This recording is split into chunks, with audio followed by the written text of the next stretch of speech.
Pendant qu'ils font 7 fois le tour de la Kaaba, les pèlerins peuvent essayer d'embrasser la météorite. Mais la foule est tellement dense, surtout de nos jours, que c'est impossible. Donc, si vous ne pouvez pas physiquement embrasser la pierre, vous devez tendre la main droite vers elle pour montrer votre respect, votre vénération. Les gens croient bien sûr qu'il s'agit d'une météorite tombée du paradis qui a pu être sauvegardée. Ce ne sont plus que des petits fragments, car elle s'est cassée, mais ils l'ont préservée en la maintenant dans un cadre en argent. C'est un magnifique artefact. Cette pierre noire serait-elle réellement une météorite comme le pensent nombre d'érudits et de scientifiques?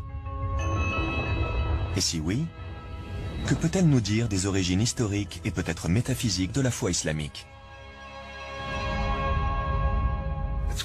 C'est plutôt étrange de voir tous les musulmans prier en direction de la Mecque et de cette pierre noire.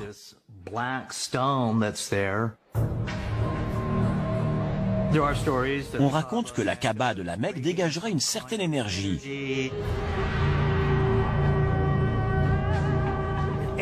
qu'elle stimulerait les gens, développant leur spiritualité et améliorant leur santé.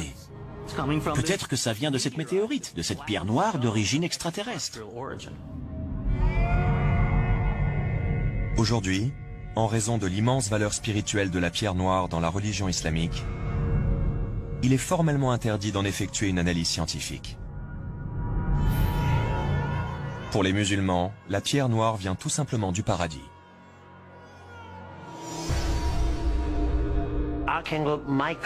L'archange Gabriel est descendu du ciel pour transmettre un message écrit à Abraham.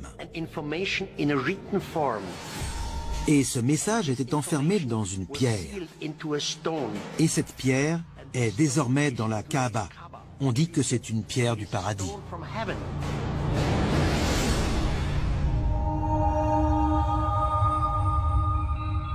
Les hommes de l'Antiquité regardaient vers le ciel pour y trouver une inspiration divine.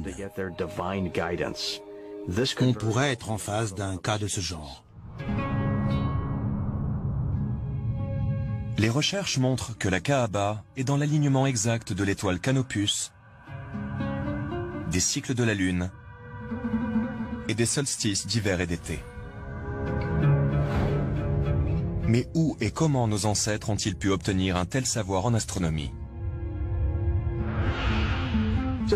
De la même manière que les planètes tournent autour du Soleil, les marches en cercle autour de la Kaaba sont une référence symbolique aux alignements des astres de l'époque. L'alignement planétaire de la Kaaba pourrait-il suggérer que les musulmans de l'Antiquité avaient un savoir secret? Leur vénération pour la pierre noire ne serait-elle pas une commémoration d'une ancienne rencontre avec des extraterrestres?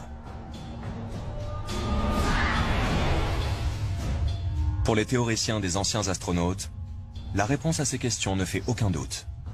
C'est forcément oui.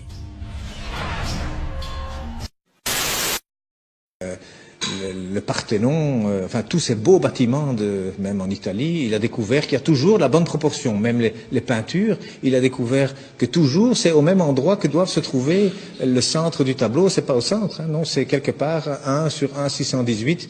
Donc il y a des proportions. Eh bien aujourd'hui on retrouve, la Mecque se retrouve sur la terre aujourd'hui. Hein, lorsque vous avez 1 et 1,618, eh bien cette ligne, elle passe à travers la Mecque, à travers la Kaaba, au mètre près. Et la distance entre la Kaaba et le pôle Nord fait 1, et entre la Kaaba et le pôle Sud fait 1,618. Ça veut dire qu'Abraham, il a abandonné sa femme, enfin sa servante Hajar, avec son fils Ismaël. Elle a dit, pourquoi ici? Dieu m'a dit ici.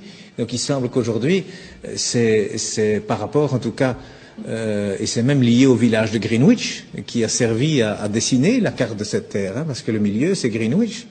Eh bien, c'est considéré là comme le centre de beauté que tous les peintres utilisent aussi. D'ailleurs, depuis Leonardo da Vinci, il a dessiné des tas de choses. Vous savez, le corps, 1,618, le nombril, il est à 1 mètre du sol, la taille idéale c'est 1,618 m. Donc il y a plein de choses. Les dents même, la dent du milieu elle fait 1,618 m, à côté elle fait 1, la bouche elle fait 1,618 m, le nez il doit faire 1. Et il y a des chirurgiens esthétiques aujourd'hui qui utilisent ces mathématiques pour corriger les visages.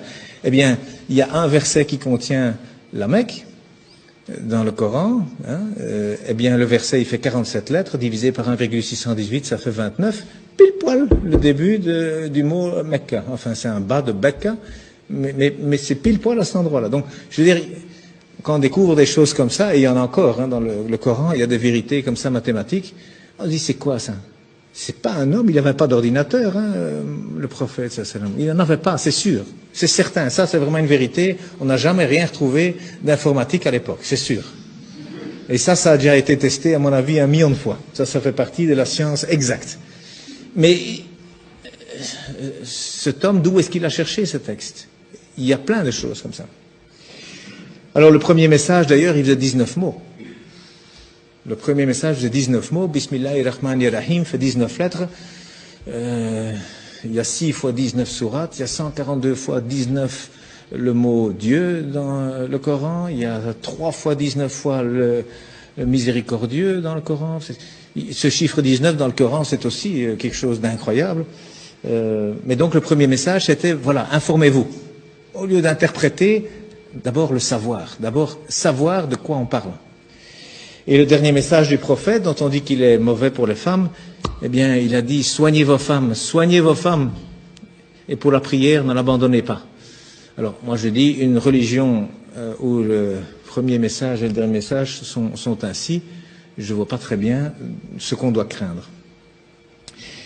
Donc,